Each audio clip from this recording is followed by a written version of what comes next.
때는 당나라 시대 깊고 푸른 호수가 내려다 보이는 작은 마을이 있었습니다.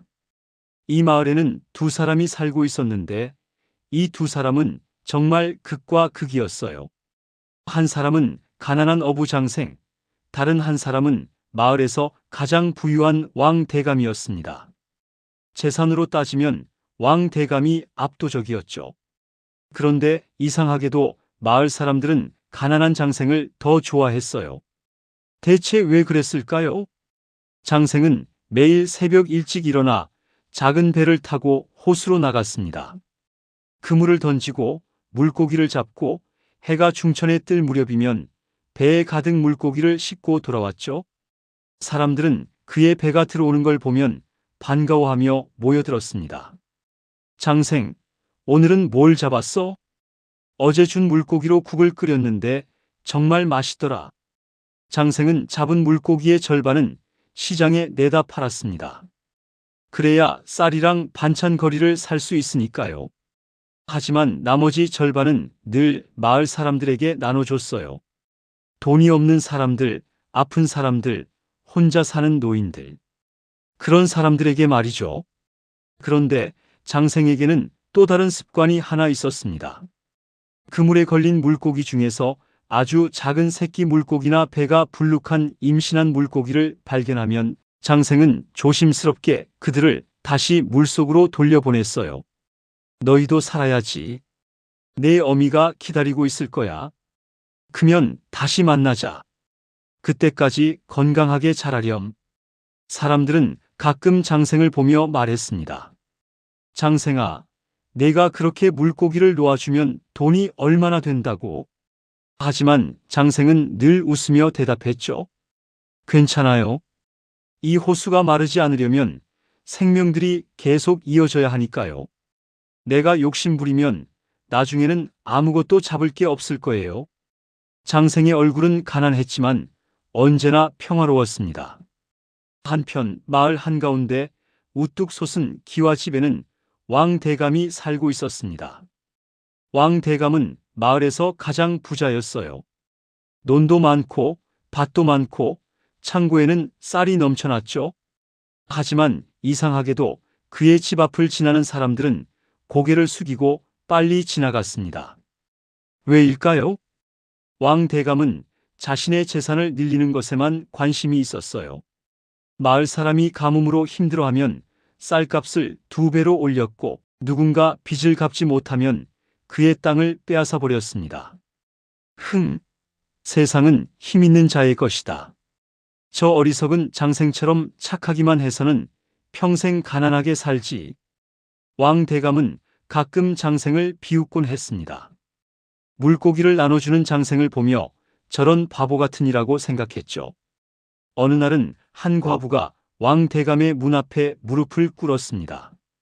대감님, 제발 일주일만 더 기다려주세요. 아들이 품팔이에서 돈을 모으고 있어요. 제발 저희 집을 빼앗지 말아주세요. 하지만 왕대감은 코웃음을 쳤습니다. 약속은 약속이야. 내일까지 돈을 못 가져오면 집은 내 거야. 썩 물러가. 그날 밤 과부는 울면서 집을 떠나야 했습니다. 왕대감은 그 모습을 보며 흡족해했죠. 이렇게 또 재산이 늘어나는구나. 그해 여름은 유난히 비가 많이 왔습니다. 처음에는 반가운 비였어요. 올해는 농사가 잘 되겠구나. 사람들은 그렇게 생각했죠. 하지만 비는 그치지 않았습니다. 하루 이틀도 아니고 일주일, 2주일, 한 달이 넘도록 비가 퍼부었어요. 결국 호수가 범람하기 시작했습니다. 물이 불어나고 있어.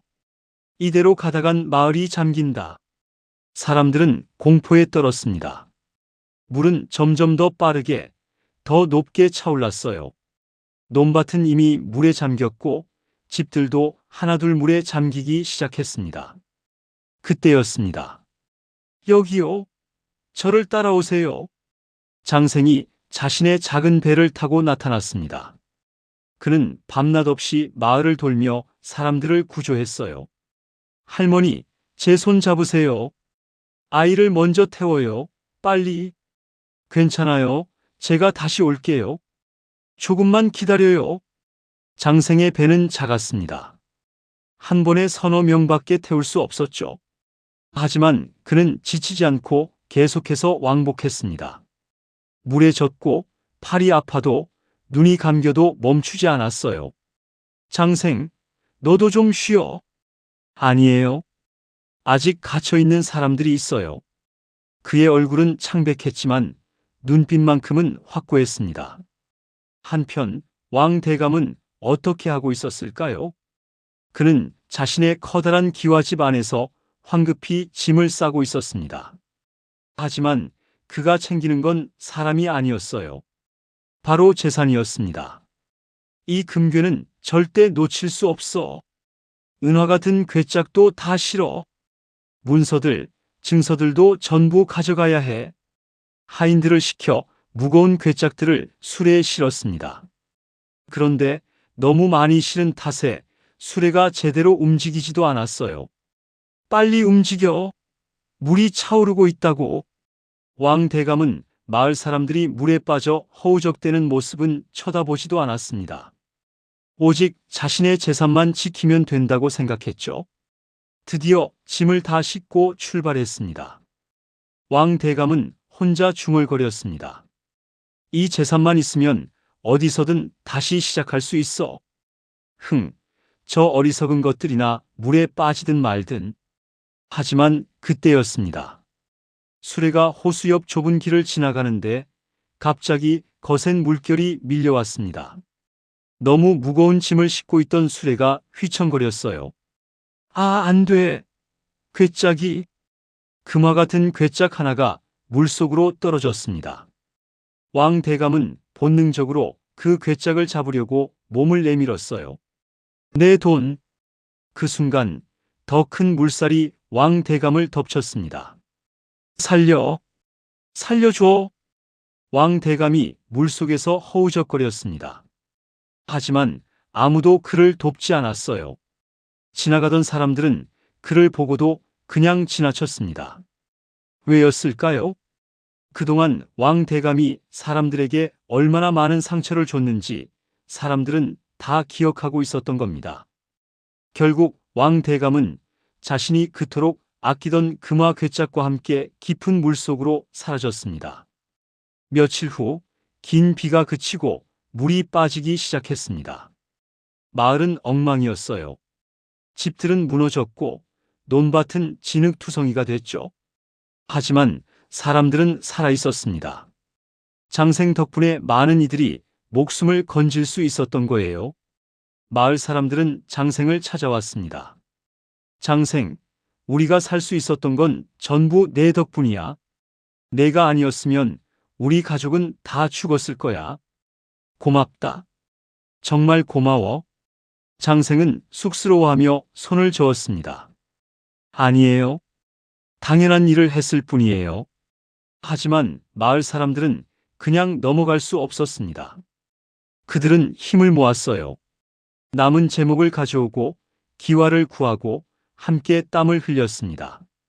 한 달 후 마을에서 가장 좋은 자리에 새로운 집이 완성됐습니다. 바로 장생을 위한 집이었죠. 장생, 이 집은 내 거야. 그리고 이 땅도. 우리가 힘을 모아 장만했어. 장생은 눈시울이 붉어졌습니다. 여러분, 이렇게까지 하실 필요 없는데. 아니야. 내가 베푼 선행을 우리는 절대 잊지 않을 거야. 그날부터 장생은 마을에서 가장 존경받는 사람이 되었습니다. 사람들은 어려운 일이 있으면 장생을 찾았고 장생은 언제나 따뜻한 마음으로 그들을 도왔어요. 반면 왕 대감은 어떻게 됐을까요? 그의 시신은 사흘 후에야 물가에서 발견됐습니다. 한때 마을에서 가장 부자였던 그는 이제 아무것도 남기지 못한 채 사라졌죠. 그의 커다란 기와집은 허물어졌고 그가 모았던 재산도 물과 함께 떠내려가 버렸습니다. 사람들은 그의 죽음을 안타까워하지 않았습니다. 오히려 이렇게 말했죠. 자업자득이야. 하늘이 벌을 내린 거지. 여러분, 이 이야기가 우리에게 뭘 말하고 있을까요? 세상은 때로 불공평해 보입니다. 착한 사람이 고생하고 나쁜 사람이 잘 사는 것처럼 보일 때가 있죠. 하지만 그건 잠깐일 뿐입니다. 장생은 가난했지만 누구보다 부유했어요. 사람들의 사랑을 받았고 존경을 받았고 마음이 평화로웠으니까요. 반면 왕 대감은 재산은 많았지만 진짜 가난한 사람이었습니다. 아무도 그를 사랑하지 않았고 위기의 순간에 아무도 그를 돕지 않았으니까요. 결국 홍수라는 시련이 왔을 때 진실이 드러났습니다.